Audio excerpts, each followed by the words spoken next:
At the start of the movie, we are shown Freddy, who is narrating how he used to kill the children of his town.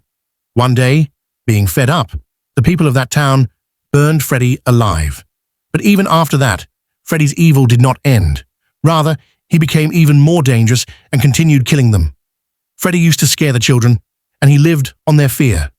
The more the children feared him, the more dangerous he became, because fear was his real power. His terror kept spreading among people, and he killed more and more. But eventually, the people of the town found a way to get rid of Freddy. They began to think that Freddy never even existed, that he wasn't real. They stopped fearing him, and they even succeeded in completely forgetting him. Now, Freddy's return was impossible, because neither would anyone fear him nor remember him. So how could he come back? To return, he needed his power, that is, the fear of people. For this purpose, in hell, he searched for someone who could easily do this job for him, and that was none other than Jason. Because Jason was sleeping in hell, Freddy went to Jason in the form of his mother. He told Jason, "Jason, wake up and go to that town and start killing the children there." Since Freddy came in the form of Jason's mother, Jason could not refuse his mother's words. He woke up and began moving towards his destination. After that, we are shown a girl named Laurie, who lived with her father. Her father was not at home, so both of her female friends were staying with her. Laurie's friends also invited the rest of their friends so that Laurie would feel better, because Laurie was upset. She told them, "I really miss my childhood friend Will." Will was one of those who had disappeared from that town, and there had been no news of him for many years. One of Laurie's friends goes into the kitchen and sees that the back door is open, which was not a good sign, because Jason had entered through that back door. Laurie's friend was worried about the rest of the group because they were upstairs. Jason went upstairs and brutally killed one of them. Another friend, who was in the washroom, suddenly saw blood overflowing everywhere. When she came outside, she realized that her friend had been killed in a horrible way. They could not understand who killed him, because Jason was not there at that moment. They all panicked and rushed outside. Just then, a deputy happened to pass by, and the police also arrived. Seeing the terrible condition of the dead body, one officer told the senior officer, "Sheriff, I think this is Freddy's work." The sheriff immediately told the officer to stay quiet, but Laurie overheard their conversation. Here, Freddy's purpose was fulfilled. Because of Jason, people were now afraid, taking Freddy's name and remembering him. The police took all of them in and interrogated them separately. The sheriff seemed very disturbed, as he was upset because of Freddy. Everyone knew about Freddy's killings, but the deputy knew nothing because he was new there, and no one had told him anything. Laurie was troubled by the police officer's behavior. Later, she fell asleep and in her dream saw Freddy, who had now returned. Seeing Freddy in her dream, she woke up in fear, convincing herself it was only a nightmare. But what she didn't know was that her nightmare was about to become real. One of Laurie's friends fell asleep while drinking, and Freddy appeared in his dream. Freddy attacked Laurie's friend, but he could not hurt him, because although Freddy had returned, he was not yet powerful enough to cause real damage. Freddy was waiting to become powerful again, and Jason's killings were making this easier for him. Laurie's friend suddenly woke up and saw his father sitting beside him. But his father was silent, not speaking or moving. When he touched his father, his head suddenly fell off his body. Without giving him time to think, Jason killed him too. After that, we are shown a hospital where a boy named Will is watching the news on TV. At that time, the news about Laurie's house was being broadcast. This Will is the same childhood friend of Laurie who had disappeared from the town. When he saw Laurie on TV, he became worried, thinking whether his absence had put Laurie in danger. It is revealed that Will once saw Laurie's father murdering his own wife. He shares this secret with his friend, who was also with him in the hospital. Here, we learn that both of them, along with the others in that hospital, were actually Freddy's past victims. That was why they were kept away from the town, so that they could never tell anyone about Freddy. The purpose was to make everyone forget Freddy completely. The police had been successful in this plan for years. Freddy had not killed those victims because for so long they had been given special drugs that prevented them from dreaming. And if they could not dream, then Freddy could not reach them at all. But Will's friend came up with an idea. He stole a worker's wallet, which contained the hospital keys, and the two of them escaped. Meanwhile, Laurie was trying hard not to fall asleep, because whenever she slept, Freddy appeared in her dreams. That's why, despite her father's warning, she preferred to go to school. A police officer informed Laurie's father that Will and his friend had escaped from the hospital. Hearing this, Laurie's father became angry because his plan for so many years had been to keep Laurie and Will away from each other. At school, Laurie learned that another of her friends had died.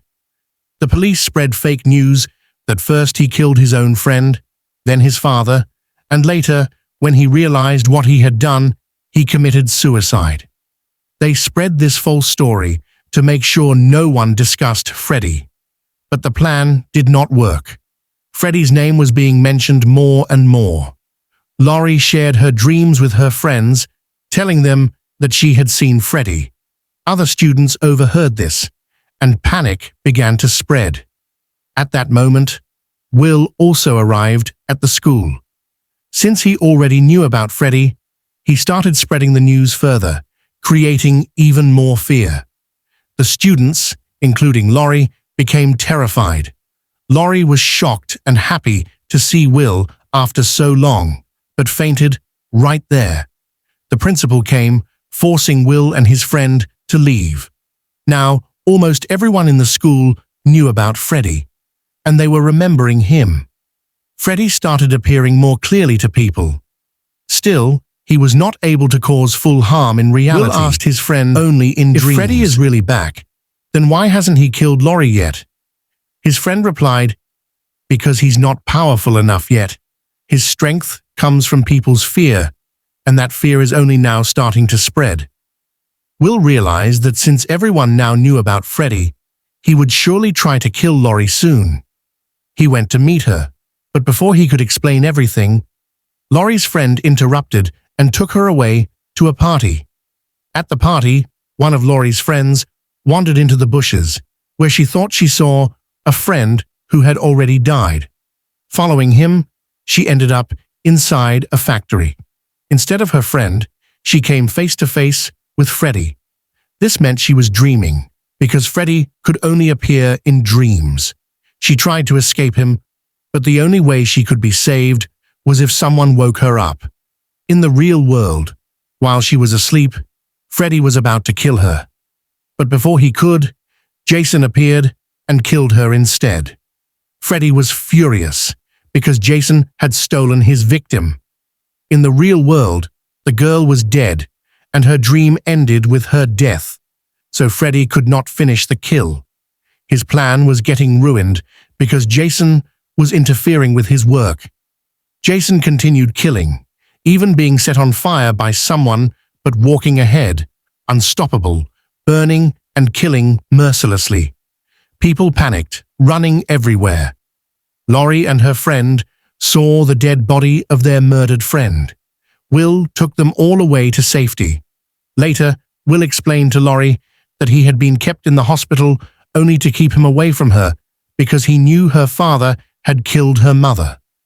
But Laurie told him that she had been told her mother died in a car accident. At that moment, Laurie's father appeared and tried to take her inside. When Will tried to stop him, Laurie's father attacked him. Laurie escaped through the window where Will was waiting. Together, they went to their friend's house. Through the window, they saw Will's friend asleep. Suddenly, his back caught fire in the dream, and Freddy tossed him around violently.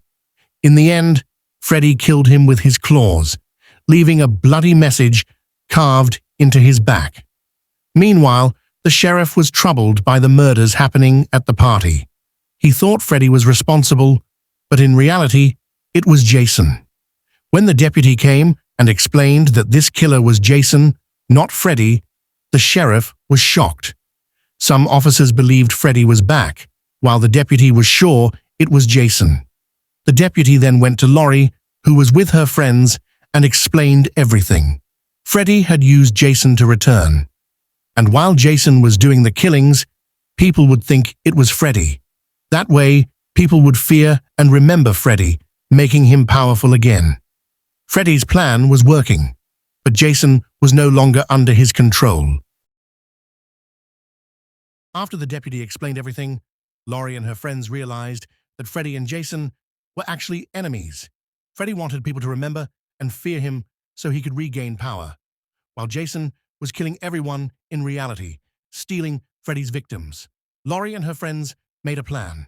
If they could bring Freddy into the real world, Jason would fight him, and in that fight, one of them would surely die. This would give them a chance to survive. They went to a pharmacy and collected sleeping pills.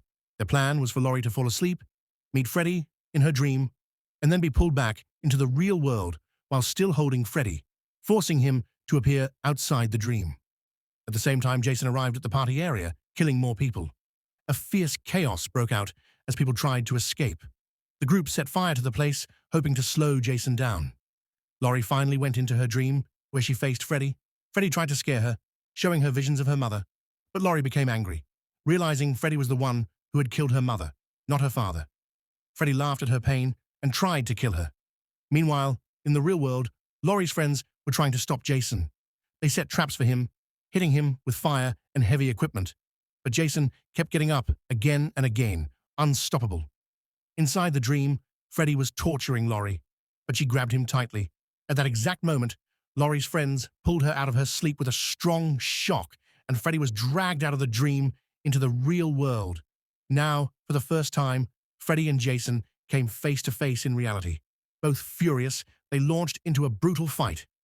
Freddy used his sharp claws and speed, while Jason relied on his raw strength and machete. Their fight was so intense that the entire area shook with destruction. Freddy slashed Jason many times, but Jason did not stop. Jason stabbed Freddy again and again, but Freddy kept fighting back with cunning traps and blades. The two monsters caused massive destruction around them. Laurie and her friends watched in horror, but also saw this as their only chance to survive. As the battle went on, both Freddy and Jason were badly injured, but refused to stop. Finally, the fight reached the dock near Crystal Lake. Jason stabbed Freddy with his machete, while Freddy drove his claws deep into Jason. Both monsters fell into the lake, disappearing underwater. Everything became silent.